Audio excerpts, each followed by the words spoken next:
আর্জেন্টিনার কাছে 4-1 গোলে হেরেছে ব্রাজিল। এটা কি শুধুই এক হার?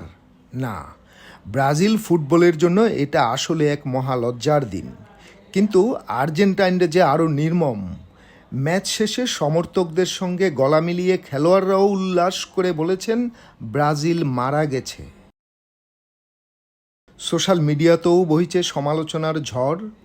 বিদায়ী দরিবাল বলে পোস্ট দিচ্ছে ব্রাজিলের সমর্থকরা। 2024 সালে দায়িত্ব নেওয়া এই কোচের অধীনে 16 ম্যাচে ব্রাজিল জিতেছে মাত্র 7টি। এছাড়া 7টি ড্র করেছে, হেরেছে বাকি দুটো।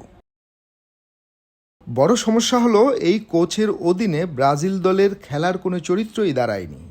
দরিবাল জুনিয়রও হয়ে গেছেন তাই এক ব্যক্তিত্বহীন কোচ। ব্রাজিল দলের এই দুর্দশার দায়টা চাপছে সিবিএফ প্রেসিডেন্ট এদনালদো রদ্রিগেজের ঘাড়ে। তাই তিনি আর বসে থাকতে পারেন না। ইতিমধ্যেই নতুন কোচ খোঁজার কাজে নেমে পড়েছেন।